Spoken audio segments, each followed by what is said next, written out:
Yo, what's good, everybody? Welcome back to another episode of the Grizzly Bias Previews.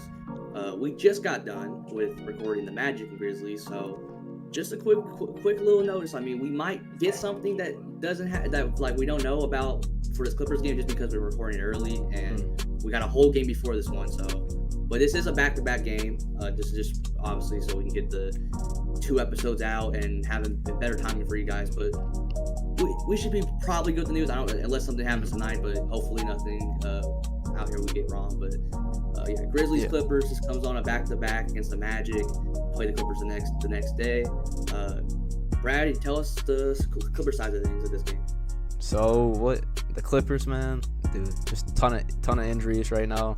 Kawhi is gonna be back tonight. They play, if I'm not mistaken, the Nets. I'm pretty sure that's who they play. Don't quote me on that though. But Kawhi is going to be back tonight. He's missed the last few games, though. Paul George, he's pretty much out for the season with an ankle injury. He got injured in the first game that they played at back-to-back against the Thunder. Norman Powell, he's questionable for us for our game right now, so he's out indefinitely. There's no really timeable return right now. And then Brandon Boston Jr., he's out as well. Another guy that's solid for them. But last 5 games, there really hasn't been, I guess, many standout players because of all the injuries that have happened with Kawhi, with Paul George, with all those guys getting injured, Norman Powell, all those guys. So there hasn't really been much of a, standout guy right now that's filled in. I think it's kind of just been like a full team effort when it comes to trying to win games right now because of that. Obviously, Kawhi is going to be back tonight, so I guess you can say he's a standout player that we're going to be facing at least. But anyways, going to the Clippers defensive stats, just going to read off a few right here. So paint points allowed. They allow 50.6, which is 12th, which is like somewhat high in the higher side in the NBA, which is a lot. That's a lot of paint points. And that's where the Grizzlies dominate. So the Clippers, they just really need to be able to play better defense. And that's going to be hard because, they don't have Paul George. They don't have Norman Powell. They're going to have Kawhi, their best defender, but those other two guys are still really important to that defense as well. And it's just going to be hard to be able to shut that paint defense down, or that paint offense down that the Grizzlies have. But if they can do that, that's going to give them a huge chance to win this game. Field goal attempts. This is a thing that I was really surprised about because you wouldn't, I guess, expect this from the Clippers. Is they're only averaging 86 field goal attempts per game, which that's the 6th fewest in the NBA. I don't really think many people really expected that or would think that. But that was just a crazy stat that I saw. I was like, what? That's crazy. And then offensive rebounds per game. They allow 10 a game. That's in the middle pack of the NBA and the higher side again. But that's just going to be interesting to see because if the Grizzlies can still get those offensive rebounds without Steven Adams, without Brandon Clark, with those guys that we've talked about numerous times in these last, previews since we started doing them, because we haven't had those two guys that are hugely important to our rebounding game. But if the Grizzlies can still get those rebounds, those offensive rebounds, that's going to be really tough for the Clippers to win this game. But if the Clippers, they can just not continue to, but if they can shut that down and take advantage of the smaller matchups, the smaller, lineups that we are going to have now because we don't have Steven Adams right now and Brandon Clark, they can definitely make a run to win this game. But Memphis Grizzlies overall defense, just to say overall defensive rating, we're the 5th best in the NBA right now. Overall defense, which is honestly pretty surprising, I'm not going to lie, without our two guys, with Steven Adams and Brandon Clark. Even though they're not our biggest defenders, in the paint, their paint defense is really just monumental to our team's success down in the paint. But like I said, with the Clippers, what they need to do to win, they need to be able to shoot more shots in this game, more than 86 field goal attempts. They need that. They need to be able to stop the paint offense from Memphis, which not many teams in the NBA can do that. And when you can, you're doing a hell of a job because it's very hard to stop all the guys that we have in the paint. It's very, very, very tough for the NBA defenses to do that. And then next, they just have to allow not many offensive rebounds and just keep the boards to themselves and get offensive rebounds as well because like I said, we don't have our tall lineups right now. And that's, we still have some taller guys, sure, but we don't have Steven Adams, we don't have Brandon Clark, which are our best rebounders. So if they can get offensive rebounds on their side, that's huge as well. So that's all I got to say for the Clippers. Passing off the Steves with the Grizzlies. Yeah, so it's pretty obvious. I mean, when the stats we broke down, we know what the Grizzlies need to do. They need to dominate in the paint, obviously. Yeah. Paint is a struggle for the defend. Defend the paint is a struggle for the Clippers. And Grizzlies, we love to play in the paint. We're like the best paint team, I think, in the last couple of years. Maybe one of the years we ended like 2 or whatever. But all I know is we're a paint-oriented team. We love to play in the paint. I mean, we've been playing in the paint since we've had Taylor Jenkins as our head coach. That's just something that we are a big fan of. I mean, our point guard literally thrives in the paint. He wants to drive, he wants to get down there. And I'm expecting him to play this game even though he's doubtful against the Magic, just because I think it's a rest. I don't think it's nothing to actually worry about. But I'll be honest, if I'm expecting anyone to go off this game, I'm expecting Jaren Jackson Jr. to go off. Tripp is going to have a good game. He's going to eat in the paint. He's going to go out there and get his buckets. He's probably going to hit a couple threes. He's probably going to have 6 stocks if I had to guess.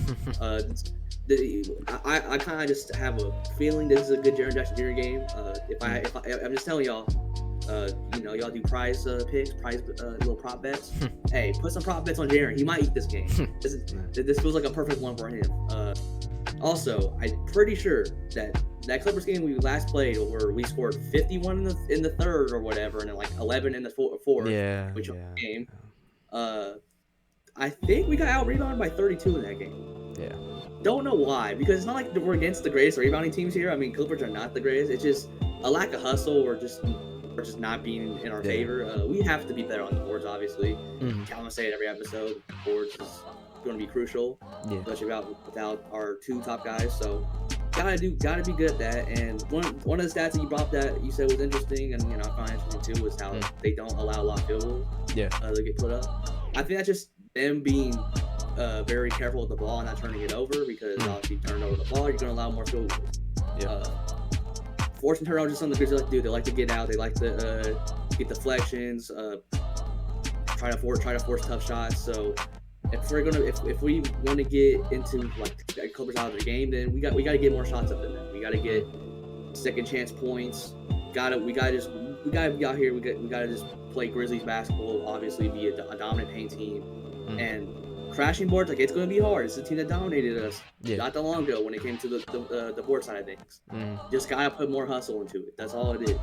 But like you said, Clippers, they have really bad defense. They've been very I wonder what the game plan really is going to be for the team. I'm guessing they're going to come in and be like, okay, what are we going to do? Kawhi.